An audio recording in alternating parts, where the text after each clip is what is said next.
Your child has so much potential, but your local schools may not be right for them. Check out K-12. K-12-powered schools are accredited tuition-free online public schools for students in kindergarten through 12th grade. This is not your typical homeschooling. With state-certified teachers specially trained to teach online, your child will learn at their speed, at home, with innovative, engaging technology. Join the more than 3 million families who have chosen K-12. Go to k12.com/podcast today to learn more. That's k12.com/podcast. Hey, Unbroken Nation, we'll be right back to the show, but I wanted to let you know that you can grab a copy of my first book, Think Unbroken, Understanding and Overcoming Childhood Trauma, for free. If you go to book.thinkunbroken.com, you can download the PDF ebook version of the book and get everything that I know about the baseline of healing trauma for free, downloaded to your email right now. Just go to book.thinkunbroken.com to download your copy of Think Unbroken, Understanding and Overcoming Childhood Trauma for a PDF for your phone. Again, that is book.thinkunbroken.com. You're listening to the Think Unbroken podcast, and I'm your host, Michael Unbroken. I'm an author, speaker, coach, and advocate for adult survivors of childhood trauma and abuse. In this podcast, you will learn how to transform your trauma into triumph, turn breakdowns into breakthroughs, and go from victim to being the hero of your own story. You can learn more at thinkunbrokenpodcast.com, and of course, check us out on Apple Podcasts and Spotify at Think Unbroken Podcast. We live in a time right now where I think people are so disconnected from themselves. They're suffering daily, not only with the conversation in their own head, but because of the way that the world works today. I think people are lost in they're not enough, they don't matter, that other people are doing it better, or even when they move towards their goals and aspirations, that it's not for them. This is something that when I was young, I certainly fell victim to. I think it's a pandemic, if you will, that's impacting millions and millions of people. And that's why I'm so excited to have Aneta Waclaw on the show today to talk about her amazing book called Blooming with Self-Love, 31 Days of Positive Affirmations and Self-Love Journaling. I actually was able to read the book on a flight from the US to Asia, and it's just full of just power and beauty and grace. And so with that said, welcome to the show, my friend. Thank you for having me, Michael. It's an honor to be here. So one of the things that I've been thinking about a lot recently is the reality that I think that a lot of people need self-love. They need affirmations. They need a framework and a game plan. I come to find that for some people, some things work, and for some people, some things don't. And I think ultimately it's about finding the tools that work for you best, where you're at in your journey and what it is that you need at this time in your life. Walk me down the path to creating these 31 days. What was the experience like for you, and why did this become an anchor in your life? Yeah, I'll start by taking you back to where it actually started for me. So I have a background as a dancer. So I grew up in the dance studio as a ballet dancer, and I was there all the time. And I loved it because it was my numbing point from all the childhood trauma that I had. If I was running from my emotions, I was running from who I was because I didn't have a good self-confidence, and I didn't entirely like who I was at the time. And when I was in middle school and high school, the way that I looked, the way that I dressed, I didn't know how to do my hair, and I didn't know how to do my makeup. So I struggled and lacked in a lot of those areas. And then I remember one day we were at dance camp, and they brought in somebody who was teaching us about self-love and positive affirmations. And she told us that we should get a stack of Post-it notes, and we should write down one positive affirmation on it a day and stick it on your bathroom mirror. So then the first thing you do when you wake up in the morning, you would see that affirmation. And the last thing you see before you go to bed after you brush your teeth would be that positive affirmation as well. And it was adding one every single day. And that's what I did to start accumulating a more positive mindset about myself. And honestly, I didn't believe them at first, but I kept doing it. And the more that I started to do it and the more I started to repeat it to myself, I started to believe it more. And then a little bit later on, a few years later, after I stopped dancing, I actually got into a really unhealthy relationship with a guy, and things spiraled backwards. Like I stopped working on the personal development aspect and I stopped the positive affirmations, and I noticed and I saw myself spiraling backwards. And then it wasn't until I left that relationship where I started to do the positive affirmations again and start to fall in love with who I am and who I've created myself to be. And that's when I wrote the positive affirmations book and gratitude journaling, because it starts with, you have to like who you are and you have to be grateful for who you are, because I believe that we're all given a purpose and we're all beautiful in our own way, but we have to believe it first. So that's essentially where it came from. And I did 31 days because it takes 21 to 30 days to create a habit. So it's really just getting into the habit of being kind to yourself. You know, so many times we are so kind to other people. We're kind to strangers. We're kind to our neighbors. But why are we not kind to ourselves? And that's where it started from. Why are we not kind to ourselves? Where does that come from? And what do we do about that? I think we're our own worst, biggest critics. And it's a tough pill to swallow because I think we're always taught, be a nurturer, be there for other people. When we're young, we're taught self-care is selfish. Self-care is not selfish. It's selfish putting other people's needs before your own needs.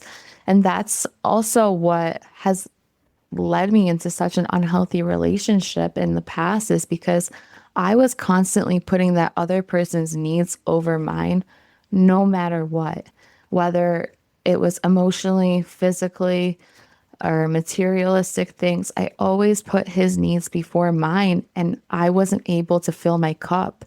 So we get into this habit of thinking self-care is selfish and we have to be there for others.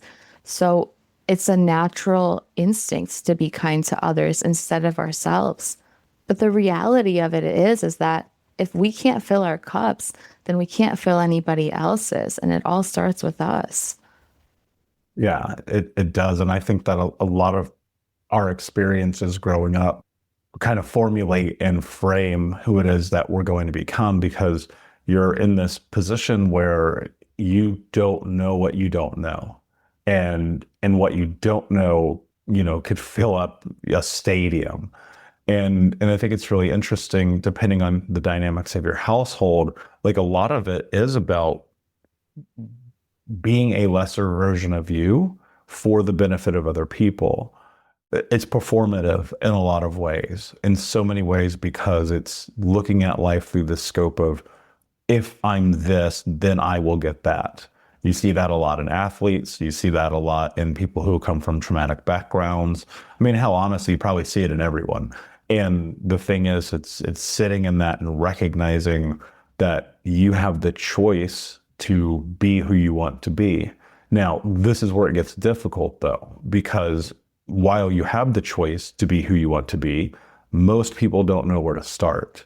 Most people don't see the path with, these guided journalings and meditations and affirmations. Instead, we're trapped and lost in this idea of, well, if I go make money, if I go get a super hot spouse, if I have a great body, then I will love myself. And then people in turn will love me.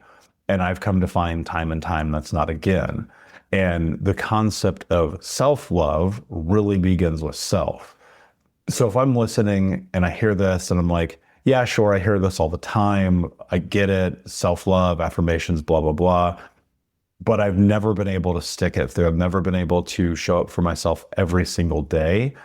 How does somebody do that? How does someone go from day 0 to day 31 to day 8 million? Like, what do people need to do to start creating frame for themselves on the daily basis that they can begin these ideas and practices of self-love? I always encourage people is to start to get comfortable with who you are. I think a lot of times we project ourselves onto who we could be or who we could be if this didn't happen in our past. But at the end of the day, We don't have the past anymore. We don't have the future at the moment. What we have is the present moment. And what can you do in the present moment? And it's once you learn to enjoy your own presence, then you're no longer looking for fulfillment in people, places, and things. And I say that because when I was 21, I ended up getting married to a guy who completely hated me. Why? Because I had a bad self-image and I was looking for fulfillment in people, places, and things. I was drinking a lot, smoking a lot. I was begging him for his attention. I was people pleasing everybody, and I was burning the stick at both ends. And it wasn't until 3 years after we started dating and got married, when I was 23 years old, I decided that we needed to go our own ways. And we ended up filing for divorce and figured that out and moved on. But I still felt a void. And I thought I was healing, but I wasn't. I was still partying. I was still numbing myself by going to work.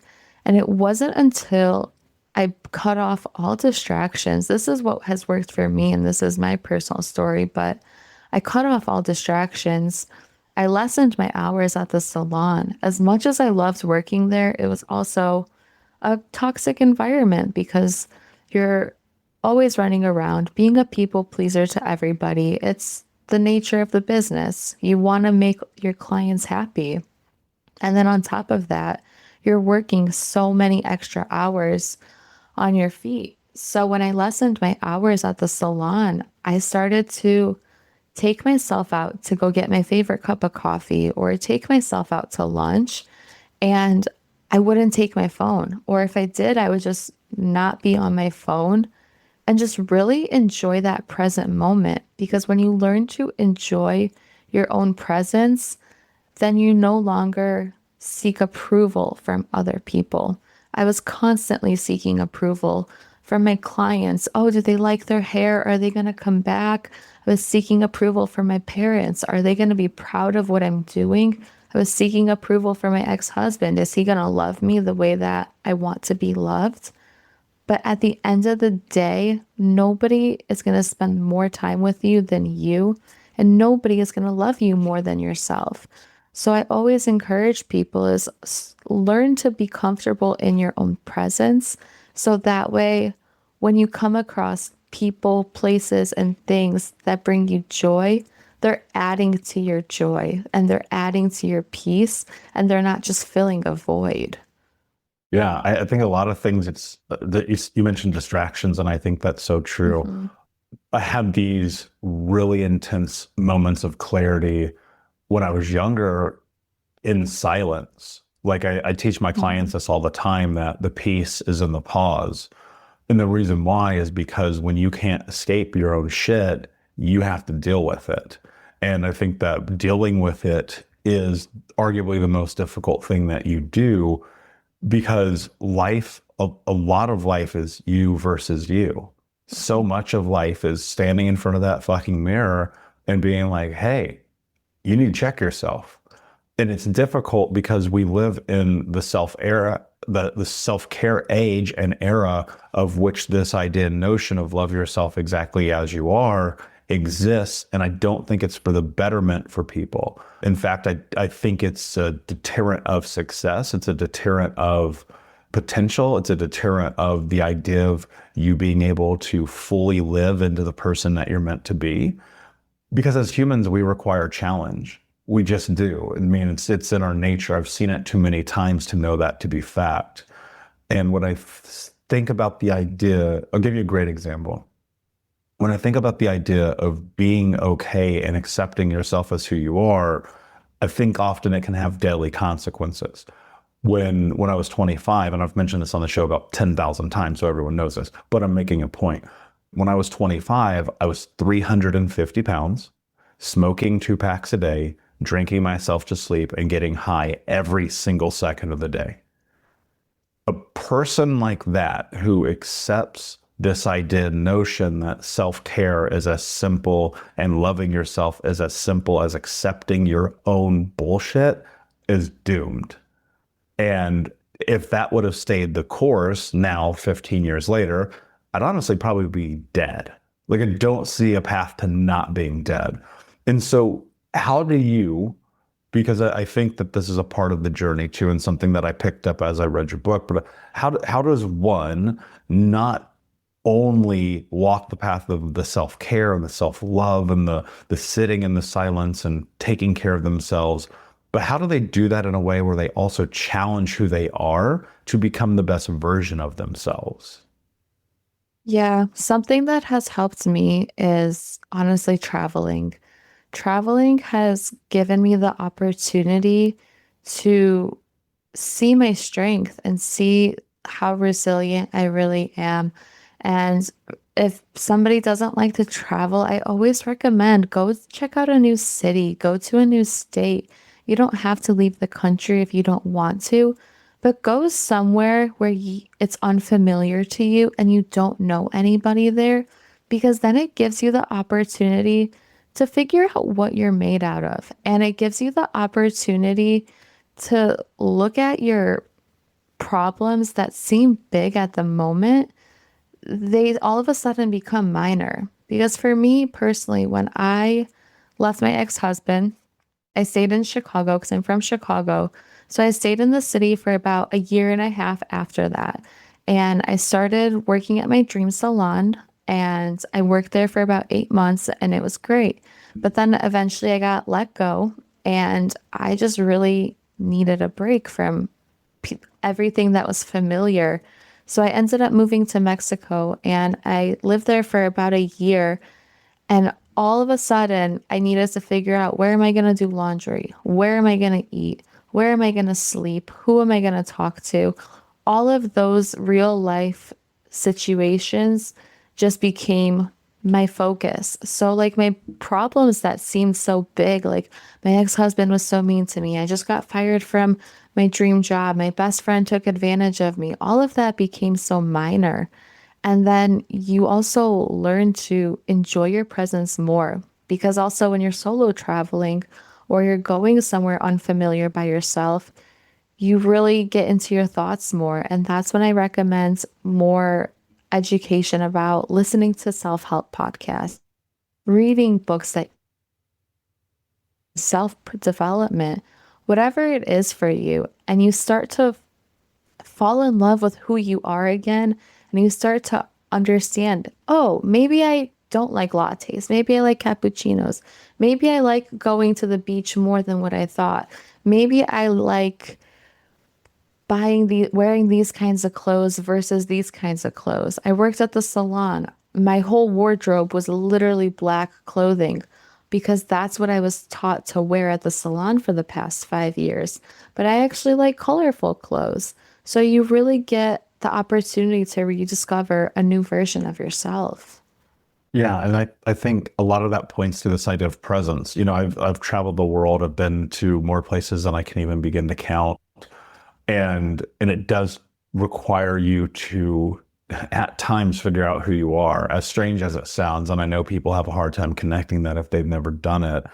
But a lot of it is about getting into the present moment. A lot of it is sitting in and understanding who you are. And then in that, taking ownership, because you have to, like, I remember I'll just sit on this for a second. I was 29, getting ready to leave my home. I grew up in Indianapolis, just chaos. I hated all of it. And life was in a pretty dark place at 29. And I sat down with my friends and I said, hey, I'm leaving. I'm going to do this thing over here. I'm never coming back. And they were like, what are you running from? And I remember sitting with my friends and being like, guys, I'm not running from anything. I'm running towards me. And I think that I tell my clients this all the time. I'm like, if you can fucking move, leave that place. That place has nothing for you anymore. There's nothing for you. You have to go and discover. Because also one of the things I don't think people consider enough is how triggering your current environment can be for you. The smells, the streets, the people, the familiarity of it all. That's where that thing happened. That's where that thing happened. That's that experience right there. And giving yourself the freedom to create a new environment is very, very powerful. There's in my first book, I wrote this idea about create you. Well, you can only create you by going and creating you. Creating you also requires you taking ownership over yourself. That's both your good things and your bad things and the things in the middle, and being okay with who you are. I think so much of self-love is about walking this path, right? How do you be okay with who you are? And so as you're reading this book, one of the things that I thought very striking is that it starts to challenge these ideas and these notions about who you are. How do people, as they're on this personal development, self-love, affirmation journey, because I think it's necessary, how do they take better ownership of the truth of their life and of becoming the person that they want to become? Well, first, I want to go back to what you were saying. I want to add on to it. You said that when you were leaving Indianapolis, your friends said, "What are you running from?" And that's exactly the response that I got when I told people I was moving to Mexico. And they said, "You don't have to run." Like my parents said, "You don't have to run away, Aneta, and you can come stay with us." And I said, "I'm not running away. I'm going to go heal, and I'm going to go figure out who I am." And I remember the first time, like I was so happy there. I had no idea what I was doing. Gosh, I lived in hostels for 2 months. I didn't know anybody. I didn't know the language, but I knew that's where I was supposed to be for the time being. And then when I came back to visit a few months later, I completely lost it. I was just crying and crying because I no longer felt happy in the places where I grew up. And it's okay that you to go rewrite your story somewhere else. So I always tell people, it's like just because you grow up in a certain city or a certain town, you don't have to live there forever. There's a whole world of opportunities and a whole world of people who want to accept you and to help you grow into the person you have been called to, what your past says you are. That was also the biggest thing was I wanted to go somewhere where nobody knew me based on my past so I can put it to the side and to stop going backwards to it. So I'm actually really glad you brought that up because we're not running. We're going to a place to heal and to evolve into the person that we are. Here's what I think, and it might spark it for you. You know, one of the things that I've realized, it's very simple. I just call it, I don't give a fuck. And that has helped so much. And I don't mean necessarily outwardly where, you know, from an appearance or a look or this or that I label myself in this, or I create this notion of not caring. But it's even about the things that are truly innately me. I'm like, I've been able to sit in them by just being like, yeah, this is it. And I don't give a fuck that even my own narrative for myself has changed. I'm like, because you have to recognize if you're going to walk the path of growth, you are going to change.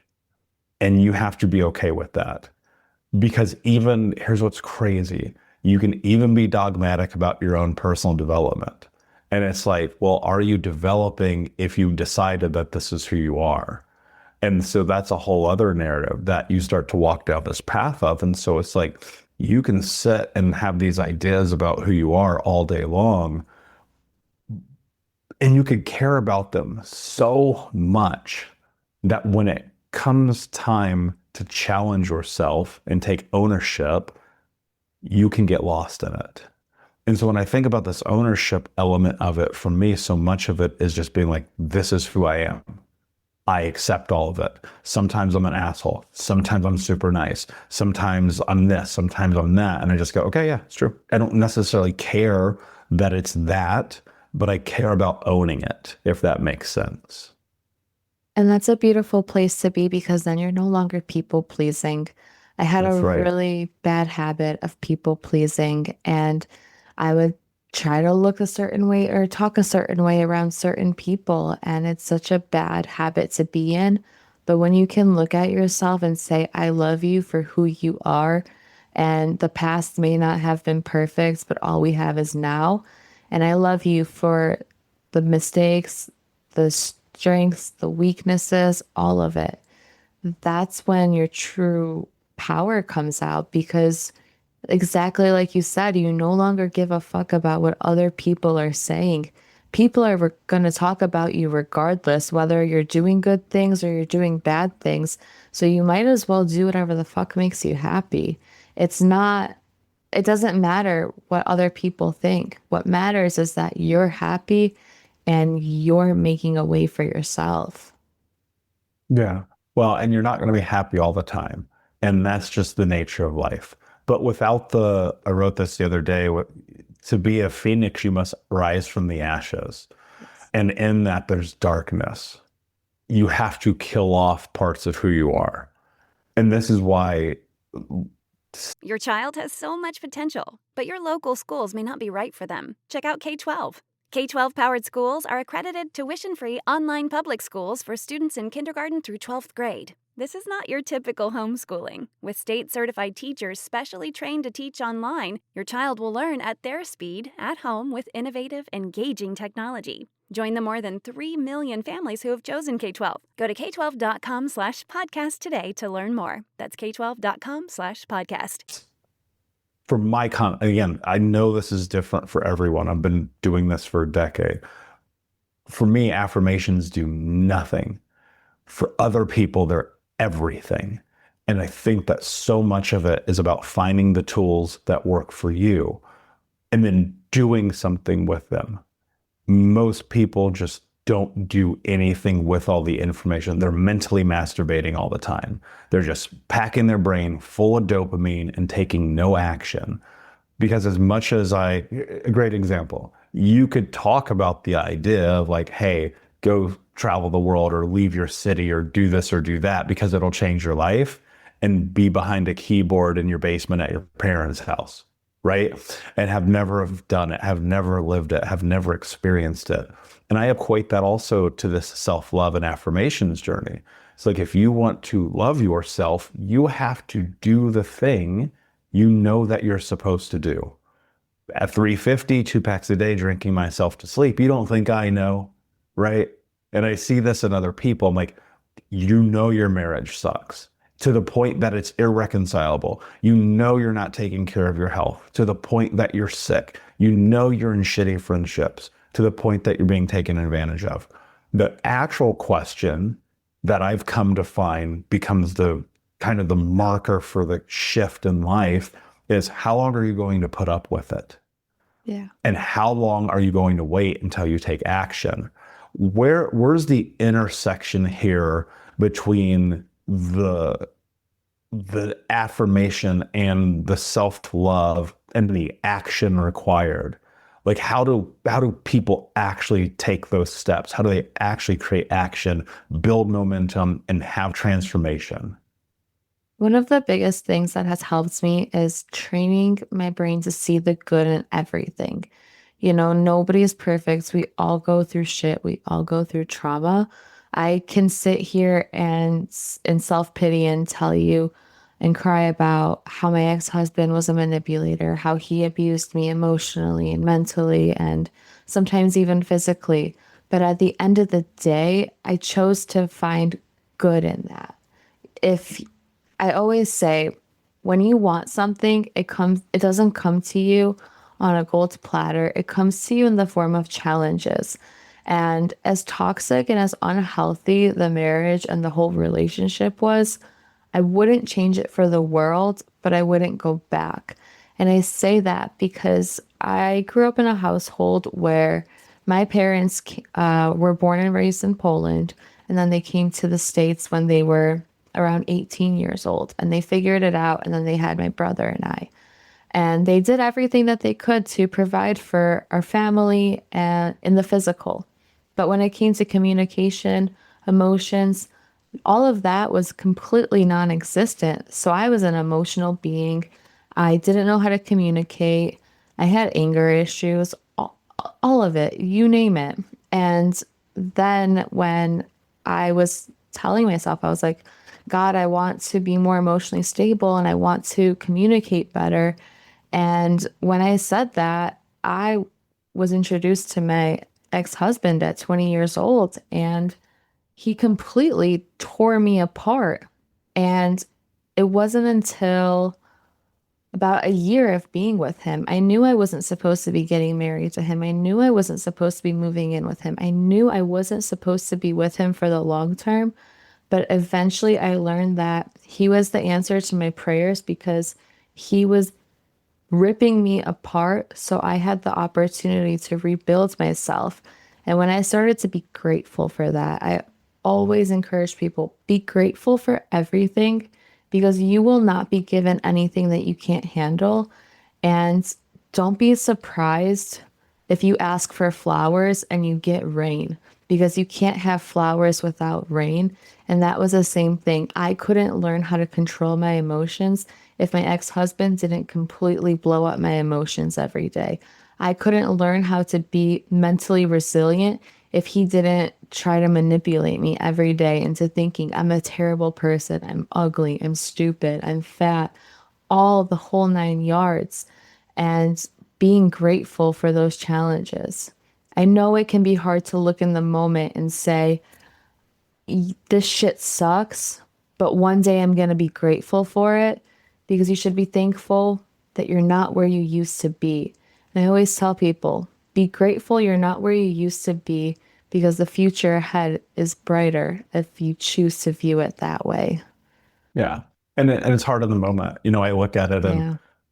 I, growing up in such a traumatic household and all the abuse, all the neglect, being homeless as a child, the fucking chaos of all of it, I'm grateful for it. And that's such a crazy thing for people to like rationalize, which sometimes it is for me too. But I look at my life, I look at the experiences I've had, the impact I've been able to make. And then I just look at my own journey and I'm like, I would probably have done none of this. In fact, I can probably guarantee I would have done none of it had I grown up in a different environment. Maybe I was never in an abusive household, and because of that, I never traveled the world. I never found love. I never experienced some of the craziest things you could possibly imagine. Never felt resilient, never became emotionally stable, never, and so the gratitude element of it's really difficult though, because accepting suffering is not something that we innately want to do. And as humans, the one thing that we really want to do, probably more than anything, is to avoid and ignore suffering and to put it to the side and to make sure that we don't have to feel it. But in the feeling it, like that's where we exist. And that's why I think it's really important to feel and acknowledge and have ownership over who you are, especially the shit that you're not into, that isn't working for you, that you're not proud of, because that's how you change your life. You sweep it under the rug on a long enough timeline, it's going to catch up on you, which is going to really suck. But B, the thing that's going to happen is you're going to be living a false reality. And I think that is a more vicious punishment than anything. When I think about gratitude, because I want to go a little bit deeper. When you're in the moment, you're never going to appreciate what is happening. I just don't think it's possible. It's just too deep. It's too much. Sometimes it's too harrowing. When you're on the backside of it, generally there's a process, much like the grieving process. First there's denial, and then there's anger, and there's blah, blah, blah, right? But then eventually there's that moment you turn the corner and you come to appreciation. I don't even necessarily need to call it gratitude, but appreciation. Like, fuck, man, I'm glad that happened. Now, what do you do with that? Right? So you have the gratitude, you have the moment, you have the recognition. So how do you really leverage it in your life? I've learned to know that you're at the right place at the right time. And I think that's also a big key factor is that when you know you're at the right place at the right time, it gives you gratitude because a lot of times it's so easy to look at other people who have what we want or have things that we're working for. And it's easy to compare our chapter 1 to somebody's chapter 10. But at the end of the day, it gives you gratitude for where you are, because you may not be exactly where you want to be in life, but at the end of the day, be thankful for everything. And when I say everything, I mean everything. I remember when I got fired from my dream salon, like I wanted to work there 5 years before I went to beauty school. 5 years before I went to beauty school, I worked as a receptionist at a salon in the local neighborhood, and everybody raved about this one salon. And I said, if I ever go to beauty school and I become a hairstylist, I want to work there. And that was the last salon that I worked at. And I remember I had a conversation with the CEO, and maybe we were on the same page, maybe we weren't on the same page. It doesn't matter because it's in the past. But the next day, they ended up letting me go. And the first thing I literally said was, thank you. And they're like, what? And I said, no, seriously, thank you, because I'm ready to move on as well. And I packed up my stuff and I said, thanks, guys. I hope you have a wonderful weekend. And looking back at that, 3 years prior, I would not be able to do that. But because of all of the abuse and all of the unhealthy shit that was happening in my marriage, I've learned to just be grateful and go with the flow. You don't always have to go against the grain, but if a setback happens for you, it happened for a reason. So instead of trying to fight it or trying to be angry that you have a setback, just say thank you. You don't even have to understand why you're saying thank you, because later on it will make sense. The way that I like to frame it is that imagine having a bow and arrow in your hands. You pull the bow or the arrow back once. That's a setback. You pull it back again. That's another setback. You pull it back just a little further. That's another setback. And when it's ready to go and the arrow goes forward, it's going to go a lot further after the third setback than the first one. So know that if you're facing setback after setback, you're getting set up for a great comeback. So just every time you get faced with a setback, just get into the habit of saying thank you, whether you understand it or not in that moment. Yeah, it's actually more powerful than I think people will overlook what you just said and not understand the power of it. One of my mentors and very close friends, David Meltzer, taught me the power of that, like just saying thank you to even like the worst things that happen. And so every single day on my phone, I have alarms set that just literally only say thank you.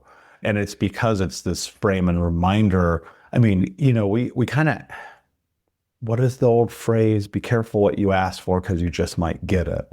And it's like, in order to get it, like, yeah, you're probably going to go through some shit. It's probably going to suck. It's probably going to be very, very, very hard at times. But that's where it comes from. You'll look back and go, man, I'm super happy that I went through all the pain and the hurt and the suffering. But you don't get to become that, especially you don't become that version of yourself without doing what is responsible and what is required. And in that, one of the things that I was thinking about, as you're writing this book, what do you think is one of these affirmations or one of these daily practices that people can add to their life that, and again, I mean, this is obviously biased because it's you, but what do you think is one of the affirmations where you're like, if you just held on to this, your life will be different forever? There's a lot of different ones, but the biggest one I would say is the first thing you do in the morning is say thank you. Thank you for another day, whether you believe in God or creator, source, whatever, just say thank you. One of the biggest things that's helped me is build my faith relationship as well through such difficult times. And I know it can go so many different ways. Some people have a bad taste in their mouth about faith, and some people live by it. And I'm somebody who has been able to grow my faith through those difficult times, because at the end of the day, I'm a firm believer that you won't be given anything you can't handle. And we are fulfilling God's purpose that He called on our life. But we have to pass the challenges. We have to pass the tests. And once we pass the tests and once we pass the challenges, we'll be ready. So just being grateful that you have another day. You know, your worst day is somebody's dream. So be grateful for that. So when life gives you problems, that's an amazing thing because you now have the opportunity to create a solution. And it may not even just be for yourself, it can be for somebody else. Because something that I've also noticed is that a lot of people have big dreams and they have big goals, but they're waiting on somebody like you to step outside of your comfort zone to show them that they can move forward, that they can do it. And it all starts with you. Be the example that you once needed. So be thankful for everything. Just say, like, I am worthy, I'm grateful, and I am an overcomer, and I love the person that I am becoming. Those are like my top ones. Yeah, they're powerful. And if you can reinforce the words with actions, they will bond, they will glue, right? Because I look at, for lack of a better way to phrase it, there's the polarization of it. So you have the positive and negative magnetic draw, right? I'm not calling either positive or negative. I'm just saying that in this context. So you have this idea about self and affirmation, right? So that's one polarity. And then you have action. Without those two things coming together, the shift doesn't happen. And so I've even found that just with the action, right? Growing up and having no money, I chased money desperately as a kid, right? And then I got really, really successful, really young, and I lost it all. Because over here, I didn't have the mindset thought. I didn't have the thought process. I didn't have the belief systems. I didn't have the affirmations about what I do with the money. And so they pushed away from each other. Instead of attracting, they pushed away. And I think that if you want to attract and create the bond, it requires you doing both. You have to think it, but you have to do it. Because if you only think it and you don't do it, you won't believe it. And if you only do it and you don't think it, then the thing that's going to happen is you're going to be in misalignment. And with misalignment, you're going to waste a lot of time. And that's always the thing that I think is the most detrimental about life, is this place in which you have just spent 4 months, 4 years, 40 years not being yourself, not doing what you needed to do, and then not believing that you're capable of doing it because you haven't done it. And so when I think about these affirmations and I think about the 31 days, like you wrote in the book, like, it's like, I dare you to cross the finish line. Like, I dare you to start day one and then go through the process step by step by step, because that's where you're going to discover who you are. Not in the thing where you're like, well, I'm going to give it a try. No, you decide. What role does like just making a decision play in your life? Because I think for so many people, they're just fucking oscillating all the time. They're always left and right and back and forth and indecisive, and they're teetering, and time is ticking. It's wasting away. What role in all of this does decision-making play? How important is it? Decision making is everything. You have two choices every single day from the time you wake up to the time you go to bed. You can choose to see the positive in everything, or you can choose to see the negative in everything. You can choose to make a healthy decision, or you can choose to make an unhealthy decision. And we all have those same two choices every single day. If you are driving home from work at 5 p.m. and you commute 30 minutes typically, and you end up stuck in traffic, you can be thankful for the traffic, or you can sit there and bitch and complain. And guess what?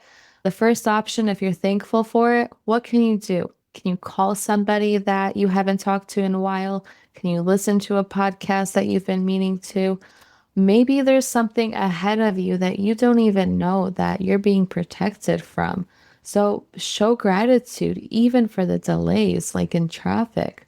Or you can sit in traffic and you can be negative. Oh, this is so bad. I'm so annoyed. I have things to do. The sun is going down. It's almost dark.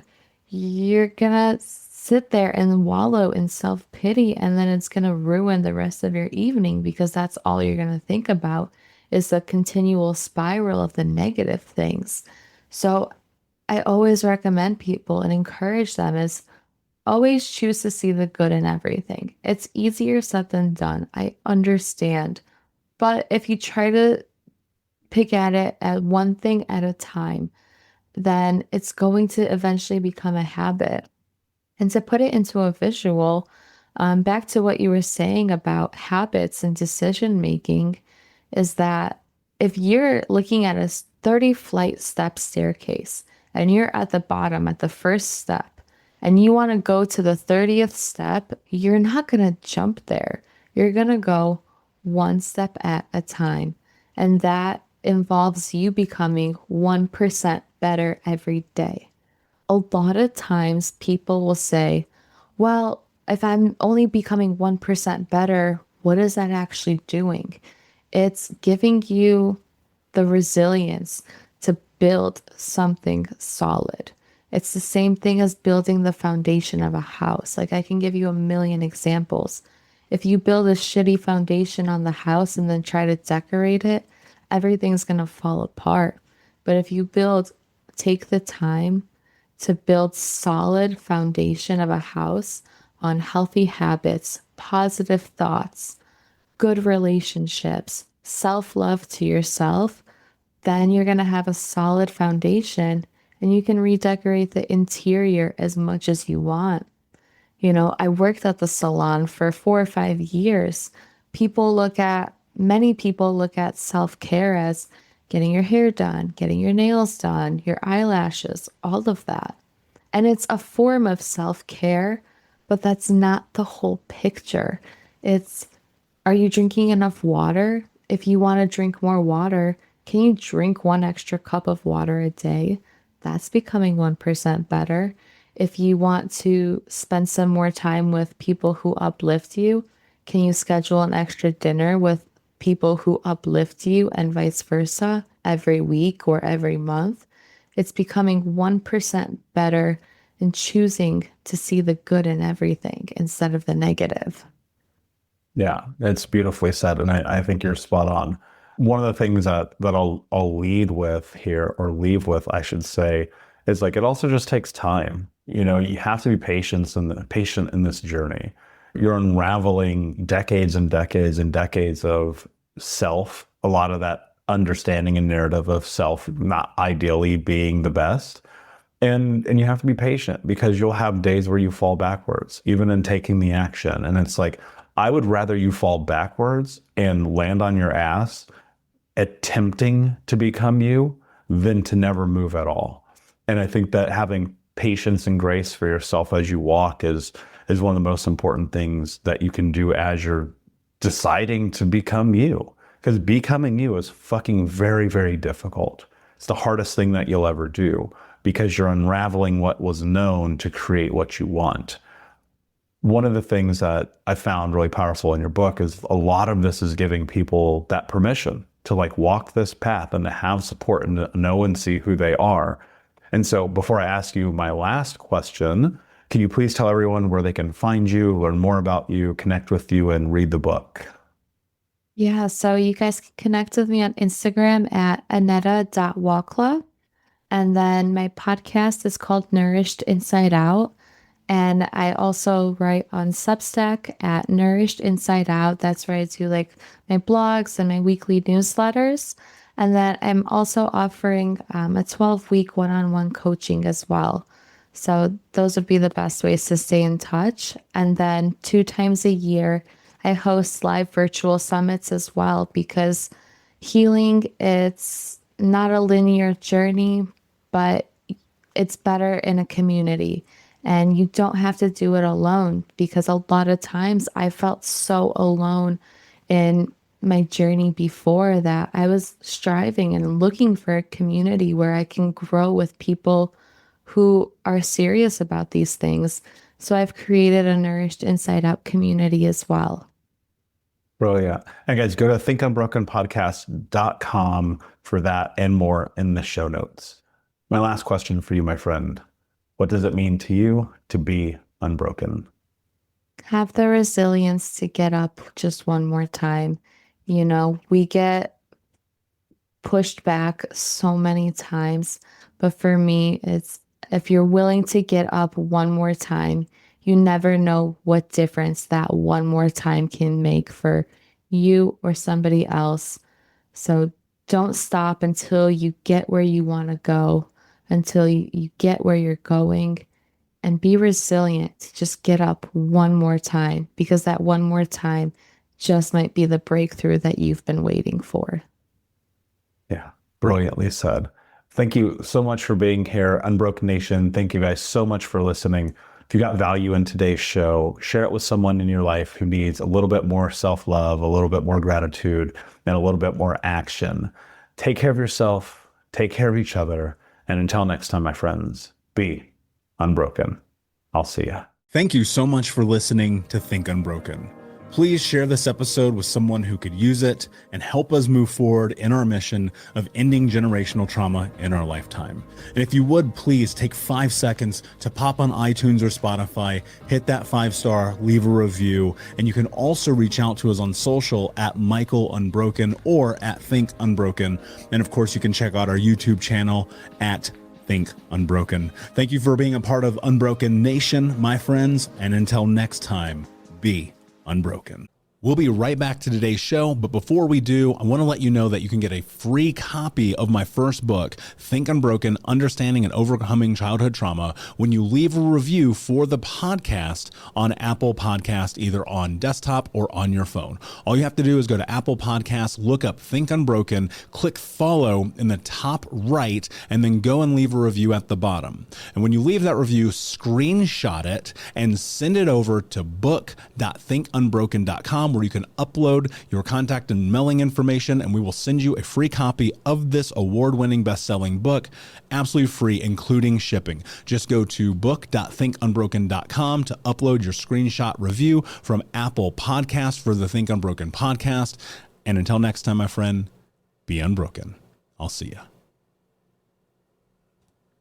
Men, if you're ready to reclaim your edge, listen up. I used to be held back by constant bathroom trips, with multiple wake-ups during my sleep and looking for restrooms whenever I was out. Then I discovered Better Man. After just 2 months, I started experiencing fewer trips to the bathroom, less urge to go, and I even slept through some nights. I feel a noticeable boost in my overall well-being, even sexual stamina. It gives me the freedom and confidence to live life on my terms. Better Man is clinically tested and trusted by thousands of men over 25 years. Ready to take back control? Go to BeBetterNow.com to order your supply today. That's BeBetterNow.com. These statements have not been evaluated by the FDA. This product is not intended to diagnose, treat, cure, or prevent any disease. Use as directed. Individual results may vary.